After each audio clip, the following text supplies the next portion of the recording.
Welcome back to another episode of What Are You Made Of with your boy, the unstoppable Mike C-Roc. I'm in the house today with Kristina Krykhtin.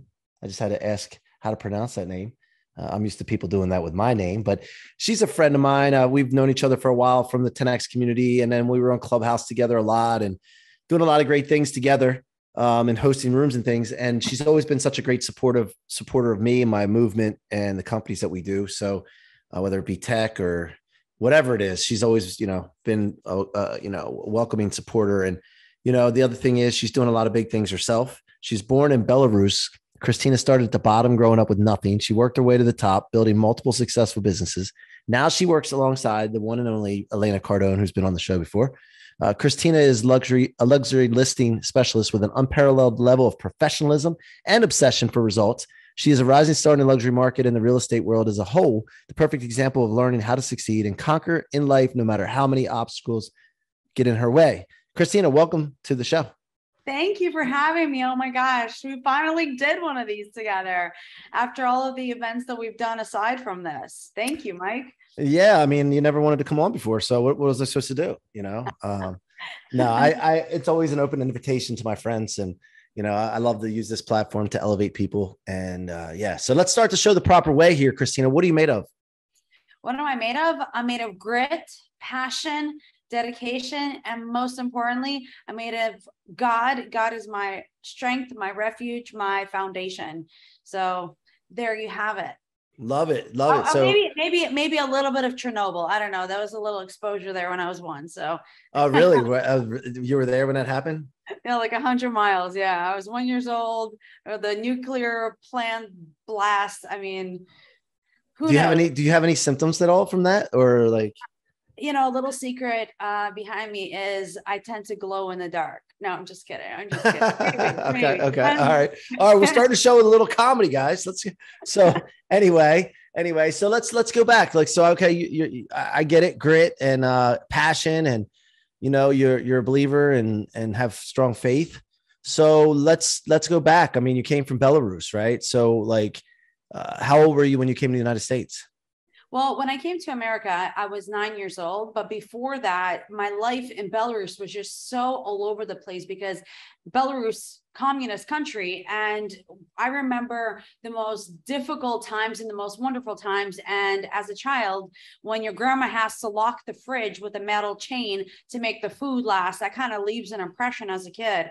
So I remember starving to the point where, oh my gosh, am I going to survive? Am I going to live? And as a kid, you're like, okay, this is normal, right? Like, you don't know if this is, part of life, but you're just like, okay, now obviously I know better that it wasn't normal, but that really stood out. And then you come to America and then you have like abundance and opportunities and variety everywhere. It kind of messed with my head a little bit. It's like a yin yang. Yeah. So besides that lock on the fridge, what other things from a kid's point of view would you notice and experience in a communist country? Gosh, I mean, I just remember being really poor.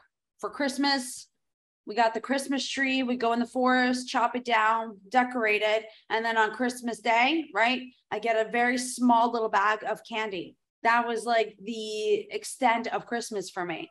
So that contrast, again, coming to America where, you got presents down the hall was just complete difference of lifestyles. But coming from a communist country, I mean, to me, it just seemed, okay, this is how we live and you don't know any better until you do.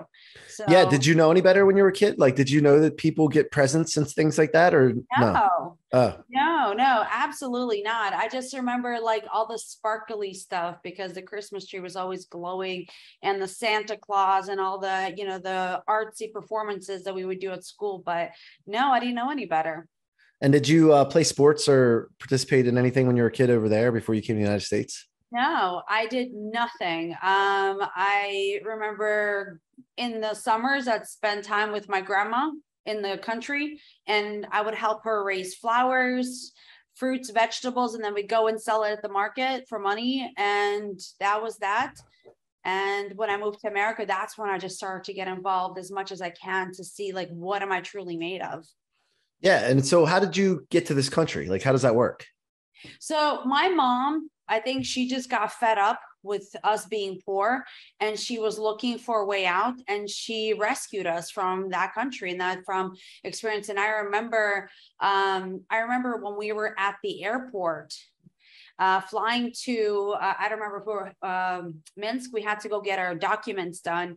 And I remember there was some sort of a stress level. My mom was a single mom. So we got it all done. I remember her taking so many risks, and she was asking family members to help us, and nobody believed that she could do it. Like, nobody believed that she could actually leave the communist country, and she pulled it off. And then when we moved to America, she got married, and then a whole new different life for us started to happen. So I applaud my mom for that risk, which I think a lot of entrepreneurs these days have, is taking massive amounts of risk to get to where they want to be and leave what they know behind. Yeah. And what was it like having a step parent? Because I've experienced that in both sides of my family, but. Yeah. Man, my stepdad, I mean, I didn't speak any English. He was just, he was a strong man, but just did not seem consistent. He was just kind of all over the place. And one of the things that I had to kind of learn is that I was not the favored child anymore. I'm the oldest of me and my brother, and now I have my stepdad and his daughter. I'm kind of like Cinderella that gets the least amount of attention, that has to take care of everybody, clean up after everybody, takes the blame for everybody. So it wasn't really a favorable situation, but I was open-minded, and I was just grateful that I was, at least my mom was telling me, like, be grateful you're in this country of opportunity, because you can make anything you want of yourself. Well, now how did that impact you though? And like, are there effects today from that? Oh my gosh, absolutely. There's definitely effects, because my mom and my stepdad just had a very turbulent relationship. There's a lot of fighting because my mom fought for us and for just that family equality, and we didn't have it. My stepdad always favored his daughter, and I was called stupid, ugly, never going to amount to anything. So just sit down, shut up. I'm right, you're wrong. Stay out of my way. And that was the environment that I was growing up in. And when I was young, I kind of, like 10 years old, 9, 10, I realized if I want to reprogram my mind, I need to be around different people. And for that young age, I knew that that's what I needed to do. And I started going to church. I made a decision as a child. There was a church 2 blocks away, and I started walking there because I wanted to model after people that had healthy families, that had healthy relationships with their children, that had healthy relationships with their job or business. So that was my kind of pivotal point. Where was that? In Hollywood, Florida, Pembroke Pines. Okay. So it was Florida that you, okay, good. Awesome. Yeah. Awesome. Okay. And then that's how your faith started, right? You didn't really have a faith before that. And what was it like when you went to church for the first time and you heard people talking about God? And like, because here's the thing, I don't remember. I remember my mom teaching me about Jesus when I was 5 and teaching me how to pray, but I don't like, in a kid, it's different. Like when you're a little older, do you remember what it was like for people talking about something that you didn't really have a clue about? Like, yep. And how you received that? Absolutely. I mean, I remember that exact same feeling that you talked about. We were in Belarus and poor, and my mom would pray to us this prayer in Russian. We prayed every night. And I didn't know why we were doing it. I could recite it to you in Russian now. But when I was in Florida and I made a decision out of like, okay, here's what I have to work with, and it's coming from a place of pain. And you're like, okay, let me make sense of this. So whether you're a kid and just like, here it is, and then, okay, now I need to understand this. And that's when it started to open up for me, because I was coming from like seeking and learning versus just like, here I am thrown into an environment just because, Yeah. And then let's move forward a little bit into your business life, because you've had several businesses. Yeah. Talk to us about your business experience and what you've done in the past, and some of the catalytic moments, because I know some of your story and some of the things that have happened, but like, you want to share with the audience, like some of the success you had and then how some of it fell apart and what you've done about it and how you look at it and how do you use it now? Absolutely. And such a great question. I mean, thank you. I was, I felt like I was growing up really fast because I was just geared to like, okay, how do I learn as much as I can and get myself out of the situation that I had no choice as a kid. So I got married very young. I got married at 18 years old. I fell in love. I made a vow that I was going to marry a Christian man. The man told me he was Christian, and we were married for 12 years. And within that 12-year marriage, we had kids. We started a dental practice together. And was he a dentist? Yeah. So my ex-husband is a dentist. I saw him go through dental school. I went through broadcast journalism school and business school. So he took his trade and we combined it together. So we decided to, well, first of all, we lived in New York. I told my ex-husband, I'm like, you promised me, bring me back to Florida. I don't want to live in the cold, in the middle of nowhere. So tricked the guy, got him to come to Florida. We started a dental practice, and I remember we had 0 patients, right? We started the business with 0 patients, but I was paying attention to real estate in South Florida based on just the location of, proximity of stores, what's around, what's the demographic of people like. And I found a location, and it was a plaza with Panera Bread, with all these other vendors. And we built it out. We spent over $500,000 in building out the dental practice. I just had my son, Lex, at that time. And I remember sitting there in the office, just like there's a lot of traffic, and then bringing people in. But I also started applying some of the tools that I used in college, from SEO, social media, all the things that are super popular now were just coming about. This was, how old am I? This was like 11 years ago.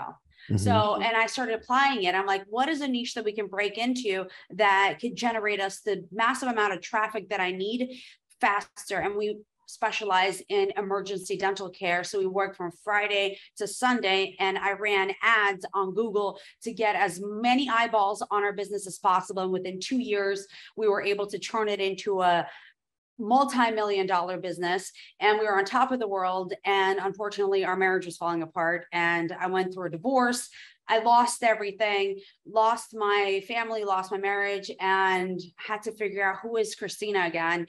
Where does she belong in this world? How do I rebuild myself? How do I be a stronghold for my children and carry on? And at that moment, I was angry at God. All right. So hold on, before we get into that part though, like, what, looking back on this now, like, what happened to the marriage? Like, that you could have, again, 100% responsibility. Like, no other person could possibly have done anything wrong. What could you have done that could have helped it, saved it, or what did you learn from it? I mean, for the audience, because this is important. A lot of people out there with relationships, a lot of people struggling. Some people have great relationships, but it's always good to hear from someone else's point of view and lessons. I think that we were going so fast, so hard. We didn't have the right people around us. All of our friends were looking up to us, right? What do we learn from Grant Cardone? If you're the smartest person in the room, you got to change the rooms. And we were, in our environment, the smartest. So what happened is we're just breaking each other down. We're just picking and nitpicking at each other, instead of like, okay, how can we go from here to the next level? Who can we model after? We had nobody to model after. And that was the biggest problem. The other problem is, I got too busy with work, but I read so many relationship books. I'm like, we got to keep our date night on the calendar. So I don't know. I felt like I was driving the relationship a lot, just to like, okay, check date night, check. We got, we got help. We got live-in nanny. We had staff, but the other person's checking out. And I was hammering too much, or maybe too busy with the business and focus on scaling, and wanted the approval of my ex-husband. Like, why is he not happy that I'm helping him grow? Right. It was just a different dynamic. And over time, a lot of resentment towards one another. There's just no fulfillment in the marriage. And I know he started seeking attention somewhere else, and I kept seeking validation from, hey, let me show you what else we can do with our numbers. And he just didn't care for it. So how do you decide that it's the end? Like, when you're going through that now, how many people like go through problems? They try to work on them, or they don't try to work on them, but they stay in it. And like, how do you decide when enough's enough? Because I haven't been to that, thank God. And we've been married 20 years. I'm coming up in another May, but thank you. But how do you know when to cut it loose? Oh my gosh, Mike, it was such a difficult decision for me because again, I was so strong in my faith and I thought I did the right decision, right? And God has tested me so much up until that point. There was a lot of infidelity on my ex-husband's side. And I was just like testing me. And that light at the end of the tunnel kept shrinking and shrinking and shrinking. And I remember my ex-husband did a course and where he wanted to get his integrity in alignment with me, but my fuses started tripping. Like I just wanted a wholesome family. I never had a family from childhood. And I'm like, let me create one. And after a certain point, he's like, here, Kristina, here's what I did. I know you are strong enough. We can rebuild this. And I told him like, there's going to be a lot of work involved. Are you in? If you're in, I'll give us a year. If it works, great. If it doesn't, it doesn't. About 10 months in, I'm like, I can't do this anymore. I just started losing it because I didn't trust him. He didn't try to rebuild the trust in me. And I'm done. I'm like, goodbye. My sanity, me being a leader for my kids is more important than trying to save this anymore. I was not going to go down with the ship. So after that happened, then you came back and talk about the story of the comeback and leading into what you're doing now and working with Elena and how you got involved with Elena. Yeah. Oh my gosh. I mean, the 2 years after the divorce, it was just a limbo of how long ago, by the way, was that? So that was about 6.5 years ago. Okay. 7 years. So I was in limbo. I just didn't want to deal with problems. I wanted to have fluffy, happy life. And I don't know, a lot of people that I speak with, they go through that, right? Like you're just in denial. And you're like, everything's great, but deep down, you're like not fulfilled, you're not happy. And people that are on the verge of divorce and contemplating, I'm like, which heart would you like? Because there's going to be work involved regardless. So I was on the other end, obviously, and I was like, okay, I just kept leaning into the voice of Kristina, you got to pull yourself out of this. And I kept leaning towards Jim Rohn. I kept listening to his books. I kept listening to Tony Robbins' books. And it was so hard. I didn't want to listen to them, but it was that goodness I leaned into, and I started pulling myself, and you start stacking these habits of listening, reprogramming. I was hardcore training for half marathons, like doing a lot of physical activity. I was studying for real estate. I was moving forward. Back then, it seemed like I wasn't moving fast enough, but it was all adding up to the point where I was in a brokerage. And then, I always followed Grant Cardone. I don't want to say always. For the last 5 years, I've been following Grant Cardone. And then I started seeing Elena more. And then last January, I was working on a reality show. And then these people are like, hey, we should get Elena Cardone on this. You should go talk to her. And I'm like, okay. I'm sure you can relate and get a little connection with that. So I went to the Growth Con and I had a conversation with Elena, and I was pitching her on the reality show. And she's like, I need you to be in the real estate thing that we're doing. She pulled the reversal on you. Exactly. Which she does this often because she sees what people need, and she enrolled me, which was amazing because the show kind of didn't end very well for me, but I see God used it as a catalyst to bring me closer into the world where I am today. Yeah. And so you first started just being an agent with her, and then all of a sudden, how did you get to be so tied tightly with her and working alongside of her? Well, number one rule of success, keep showing up. Keep producing results. When you do that and support the cause that they're part of, you can see that it all added up for me. I mean, I supported all their events. In the process, I grew and built my network, right? There's a lot of wealthy entrepreneurs in the community, and I got access to it. I didn't even realize it. I just wanted to be closer to Elena and study them because they have a track record. And I'm like, being close to the fire, you're going to be scaling too. And it really did. And so supporting them, showing up, helping when they needed help, supporting their family. And I told Elena, I'm like, I'm a single mom. I am behind your mission of restoring the value of family in society. I'm a single mom. I want to restore anyone who has gone through anything like I've been, that it is possible and you can achieve anything that you want as long as you put your mind to it and start putting in the actions necessary. So, and she really saw that, and she's been supporting me ever since because I actually do the work and I show up. Yeah, 100%. I love that, showing up, man. I talk about that all the time, and being relentless. So what's the vision for the future from here? I mean, one, business and also personal, like South Florida, is it tough being single? Like, what's the deal? It's a tough being single. Yeah. I mean, I don't know because I haven't been single for, 21 years. I don't Yeah. even know what it's like. And also with what you're doing and the vision that you have for your business and career and all that too. Like talk us through that. Like what's going on, what's on your mind? Like when you wake up in the morning, besides just the career and you have, what's the vision for your career, but also how's it tie in with trying to, like find companionship, right? It is such a great question because initially, before I got super laser focused on my career, I was trying to fill that fourth person in my family, which was, a spouse. And I've gone through several relationships, which were great lessons for me. But I realized I will never attract exactly the partner that I need until I elevate myself to the next level. So I decided, okay, I'm not going to be like majority of women that go through divorce, maybe men too, they want to replace that because they don't want to deal with what they have on the inside that needs work. And I'm like, no, I'm going to do the work. And I did.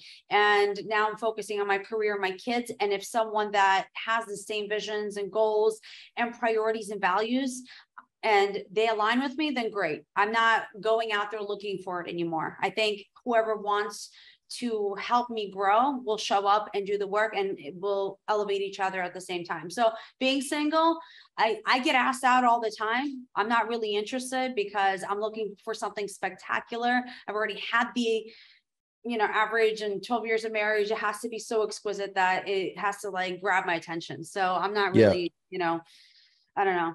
Yeah. And well, and then how about for the career? Like what's the vision for your career? Where do you see yourself going? Where do you want to go? Like, yeah, that's a great question. And sometimes I feel very uncomfortable answering it because, I don't give a shit because I make people uncomfortable. So it's like, all right, Mike. So like right now I'm going for the icon agent within our EXP brokerage, which means I've produced $500,000 of gross commission income and or 20 transaction after capping. So that is something I want to achieve by my birthday, which is in like 2.5 months. But in a longer grand scheme of things, I want to be on stages. I want to have my book become a best-selling book. I want to impact people. My motto is helping people overcome their limiting beliefs and step into their limitless possibilities.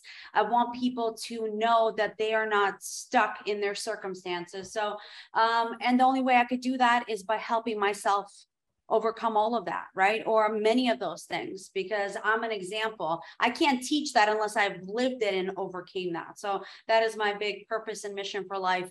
But yeah, real estate, multifamily deals. I want to have a massive real estate portfolio. I want to have a huge real estate team within EXP and help Elena grow her team also. So over, 10,000 agents globally, and of course be an international brand. So well, what's your biggest challenge right now? Right now is just reaching more people and finding ways to help people overcoming their limiting beliefs, right? I love our DISC personalities that we have within the Cardone world, within the Tony Robbins world, but applying it on a daily basis, right? It's a sales skills, right? Like understanding the why and helping people step out of their own way to get to what they need without them clinging on to their past. Right. So what are some of the things that you're doing for personal development besides like 10X events? Personal development, I'm reading. I'm going to different events. I'm always looking for thinkers, bigger thinkers than I am. I'm part of the Tony Robbins community. I have a couple events coming up. So I have a business mastermind with Tony Robbins coming up. Tom Ferry, real estate guru. So getting in the rooms, discussing, doing masterminds is really, really important. And of course, connecting with phenomenal people like yourself and staying in the know and keep having the conversations, keep showing up. Awesome. So the audience doesn't know this, but you have this knack or tendency to accumulate like little guys that come hang out with you all the time and stuff. So can you tell us a little story about that with JC and then the others that you've accumulated? And when you go to events, you always see these little dudes hanging out with you. my gosh. Not just JC, but there's a couple, I think, right? Yeah. So Shane, so JC found me at the 10X event last year, and I'm doing my own thing. Like I remember seeing you, and I saw you at the Growth Con. But anyways, he saw me and he just found a way to help. He was like, "Hey, can I get you coffee? Can I get you this?" And I'm like, "Who is this kid?" Right. And long story short, I realized that he's poor. He's like homeless, and I'm like, I remember God speaking to me and like, here, provide some food, provide some clothing. I reached out to some men in the community. I'm like, can you look after this guy? Men pour into him. And I think as leaders, we should make people aware of that. But he started showing up. I hired him at one point. And then at one point, he's just like, I should just get my real estate license and do what you do. And he did. He got in like 3-4 weeks. And while working a full-time job for Gary, and the rest is history. Devoted to helping me scale and grow. Shane moved from New York, also big personality and wants to learn. And people want to be around people that are doing big things. And I kind of tell it like it is. I don't know why they like it. Like a lot of women are just kind of sometimes like hold back. I'm just like, what the fuck? Like, you think this is acceptable? I call people out on stuff, and they're young. They kind of like it. They don't like the bullshit, the no bullshit mentality. So I got an idea for a show. Let's Speaking go. of reality shows, like, can you imagine? Okay, just look, like once upon a time, there was a lady that was a real estate agent, and she was like a badass boss, and down in South Florida. And then she had the only people that she had working for her were a bunch of like young dudes, and she ran this group. I don't know I'm not sure the word I'm looking for here, but like of this, not this tribe, but this little what do you call it? Like this little pack of fellas. And I think it would be funny to follow that around, and some of the stuff that, you guys were obviously capturing a lot of content for that anyway, as you were doing it. I think that would be pretty cool. Yeah, we have people talk about this because the chemistry and then the humor and the stupidity sometimes it's really captivating, because we've had some lives that were just hilarious. But we have another guy joining that's also in his 20s, and I'm like, I think God has a sense of humor, because like I had men betray me all my life, and I have all these young guys proving to me that like they are worthy and they can overcome, or help me overcome all the limiting beliefs I had about men. So I find it a duty and obligation to help them to step into their great men potential. Yeah. I love that. All right. Well, look, I want to thank you for coming on today. I hope you guys all enjoyed listening to Kristina. Kristina, how can they connect with you, or where can they find you? So you can connect with me on Instagram or on Facebook. My full name, it's Kristina with a K, Kristina, and my last name, Krykhtin. Instagram, Facebook, and also on YouTube. All right, guys, if you need any South Florida help with your real estate needs, go find Kristina, and then follow her on Instagram. She puts a lot of great content up, and you'll see her little wolf pack of fellas that she has following her around all the time. And so thank you. And I hope you guys all enjoyed the show today. Please go subscribe to your favorite podcast platform. If you like watching these, you can watch it on YouTube. I am working on some big things behind the scenes, so keep watching out for us. You may see us on TV soon. You may see us doing some other things. If you are interested in getting on podcasting great shows, we're working on People Building Podcast Agency, which is all about getting people to become unstoppable to omnipresence. Now, we're also working on some things to help develop people to become omnipresent. So look out for this. I'm excited about what we're doing behind the scenes with all the tech products. We got a lot going on, and I just want to continue to help people be unstoppable. So keep coming back. And until next time, be unstoppable.